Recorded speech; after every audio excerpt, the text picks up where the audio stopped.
ब्राह्मण बनिया, अक्षत्रिय, शूद्र, ये चारों कुल ऊंचा। देखो वाणी में कितना अंतर है पुण्यात्मा।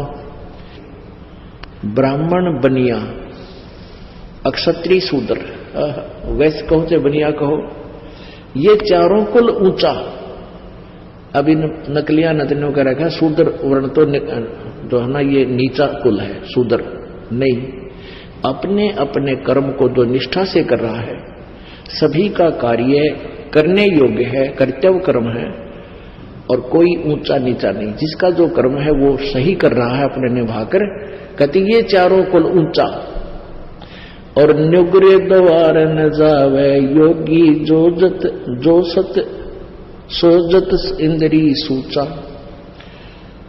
कि अगर ठीक सत साधना करने वाला हो और परमात्मा का नाम ले रखा हो, पूर्ण परमात्मा की भक्ति करता हो, इन चारों कुलों में किसी भी कुल में किसी भी वर्ण में उत्पन्न हो और ये साधना कर रहा हो और ये साधना ना कर रहा हो, उस निगुरे के घर नहीं जावे। इन चारों वर्णों में जो सत साधना करता है तो उसके आहार आप कर सकते हो, ऐसा लिखा है। अपनात्मा ये चिंतित ना होना कि तुम भाई हमने तो रिश्तेदारी में जाना पड़ता है और वहां भी फिर रोटी तो खानी ही पड़ती है, मारे भी बाहर लगेगा, वो भी नुगरे हैं। तो उसका एक बता रखा है एंटीबायोटिक आपको, कि कहते हैं आप वहां जाते हो, खाना खाने नहीं जाते उनके वहां पर, और आपके पास एक ऐसे मंत्र हैं, उस नाम के जाप से, ये तो जो भक्ति नहीं करते ना उन पर असर है, और किसी कारण से आप जी ने कहीं आहार करना पड़ जाता है तो परमात्मा का नाम जाप करते रहिए। और अन्न देव की आरती है छोटी सी, उसको आप कीजिए, आपको हानि होगी नहीं आपको, और जिसका अपना आहार किया उसको पुण्य हो जाएगा। इस तरह मालिक ने बताया है। ये तो उनके लिए बताया जो मांगते फिरते हैं और फिर भक्ति की भी रीस करते हैं। पहले तो साधना शास्त्र विरुद्ध, और फिर किसी का भोजन लेकर खा लेते हैं, उनके पास वो भक्ति सत्य है नहीं जो उस पाप के भोजन को हजम कर सके, यानी उसे डिस्टर्ब ना हो। तो आप जी को मंत्र दे रखे हैं, आपका मन वहां रोटी खाने का नहीं था, किसी विशेष उद्देश्य से गए हो, गए को आहार किया दिया है तो आपको हानि नहीं होगी। ये उनको कहा जाता है जो परमात्मा की आड़ में उनको लताड़ा जा रहा है, जो भगत और संत बनकर और फिर मांगते अंडे। क्या बताते हैं, राजा राज रसातल जाई, कौम छती सो डांडे, सब है अपावन कहिए भाई, योगी किस दर हांडे। अब ये संत है ना नकली, ये राजाओं के गणे जाया करते, क्योंकि वहां अच्छी जो है ना उनको पैसे मिलते थे, तो वहां से वो भिक्षा अच्छी मिलती थी, उसके लिए वो दक्षिणा अच्छी मिलती थी। तो यहां बताते हैं राजा राज रसातल जाई, राजा नरक में जाएगा, क्योंकि कौम छतीसों डांडे, अब सभी अपावन कहिए भाई, योगी किस तरह हांडे। राजा जैसे राजा लोग टैक्स लगाते हैं आपके ऊपर, तो उस टैक्स के माध्यम से अच्छे बुरे गरीब अमीर सबका पैसा राजा के पास जाता है, और उसी से वो अपना निर्वाह करता है, अपनी सेना रखता है, अपने ऐश्वर्य के साधन करता है। उसमें से फिर कहते संत जाकर खावे तो वो भी साथ नरक में जावे। एक हलाई सेंस कसाई, पलड़ा बेस बजावे, और कोठे माही नाज घाल के कोरा काल मनावे। एक अलाई होती है, जैसे किसान हल जोतता है ना, और एक एकड़ मान ले जमीन है 200 फुट लंबा और 220 फुट लंबा और 198 फुट चौड़ा, ऐसा एक एकड़ होता है।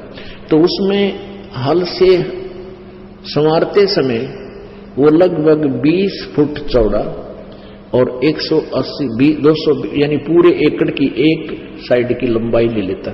तो उस 20 बाई 220 मान लो, एक हलाई में जो वो हल के द्वारा जमीन खोदता है तो उसमें उसको 1000 कसाईयों जितना पाप बन जाता है। बताओ। और फिर कहां जाता है?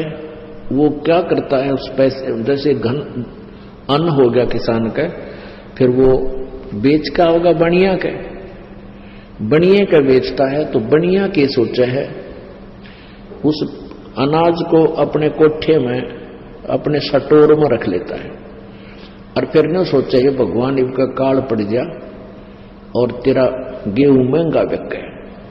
वो पाप का भागी, कितनी दुष्ट सोच हो जाती है उस बिजनेसमैन की। तो कहते हैं 1 सेंस कसाई। मान लीजिए तो किसान के घर भोजन खाना चाहता है तो उसके ऊपर इतना भार बन जाता है। अपने आत्माओं, ये अध्यात्म ज्ञान है, ये तत्व ज्ञान है। इस तत्व ज्ञान को समझने के लिए आपको धैर्य रखना पड़ेगा, डगमग नहीं होना, घबराना नहीं। अब जैसे आप जाते हो किसी के घर, खाना भी खाना पड़ता है, किसान के घर भी जन्म है लोगों का, और भी बनिया के घर भी जन्म है। तो जैसे हम प्रतिदिन कपड़ा पहनते हैं, जैसे हम प्रतिदिन कपड़ा पहनते हैं और ये मैला हो जाता है, स्वाभाविक है, तो इसको धोने के लिए साबुन और जल का प्रयोग किया जाता है, ये स्वच्छ हो जाता है। ऐसे आपको एक मंत्र दे रखा सतनाम। इस सतनाम के जाप आपके ऊपर ये भार नहीं बनेगा। अब जैसे आप किसी रिश्तेदार के यहां चले गए, आपने आहार तो करना ही पड़ेगा, अपने मंत्र जाप करना, आरती करें, और अब आपको तो लाभ बाहर बनेगा नहीं, क्योंकि आपके पास तो वो साबुन और जल है, मैल कट जाएगा।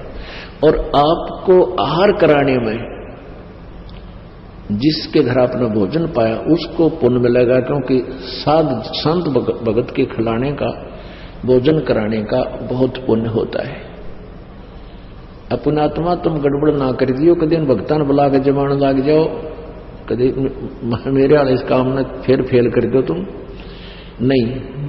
अपनी भक्ति करो, सब न राम नाम पर ला दो, और वो भी भक्ति। तो फिर वो दूसरा तरीका, पहले क्या था, या परमात्मा आते हैं एक सुचारू, स्वयं आते हैं या मेरे जैसे दास को भेज देते हैं, ज्ञान वही होता है, परमात्मा विधान वही होता है, अप्लीकेबल वो खुद भी करते हैं, अपने नुमाइंदे रिप्रेजेंटेटिव से भी उसको वो सुचारू करवा देते हैं, लागू करवाते हैं।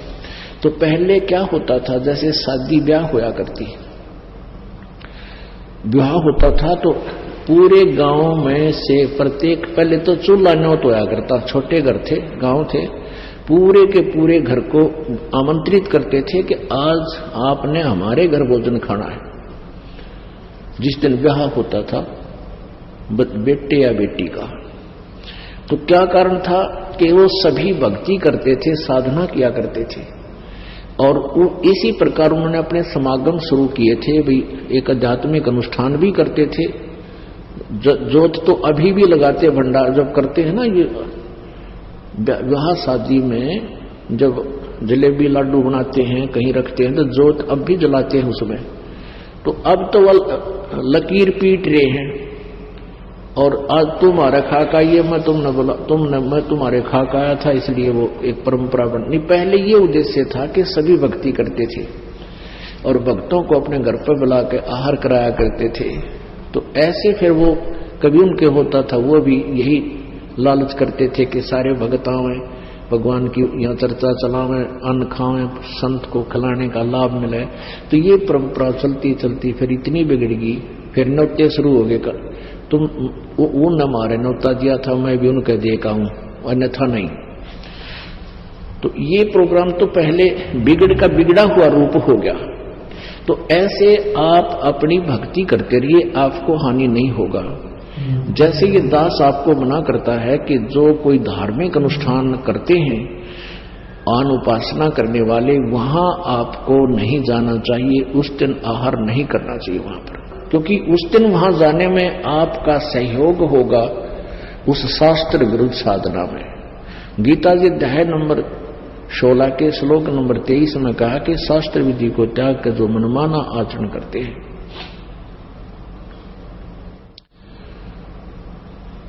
वो उनको न तो कोई सुख होता है, ना कोई सिद्धि होती है, और न ही उनकी गति होती है, अर्थात यूजलेस। तो जैसे शास्त्र विधि त्याग कर मनमाना आचरण करने वाले को परमात्मा के द्रोही कहा है, यानी विधान तोड़ रहा है। जैसे कोई चोरी करता है या कोई और अवैध कार्य करता है, उसमें आप भी सहयोग देते हैं तो दोनों दोषी होते हो, इस प्रकार। और वैसे आप कहीं जाते हो, खाना उद्देश्य है, लेकिन जो मांस मिट्टी शराब वगैरह प्रयोग करते हो उनका तो आहार भी नहीं करना चाहिए। जिस दिन कोई जैसे धार्मिक अनुष्ठान करते हैं या ड्रामाबाजी को 13वीं कोई 17वीं कोई की तो और लड़का हो गया तो और पंगा, तो उनमें नहीं जाना चाहिए आप जी को, बिल्कुल भूल के भी नहीं।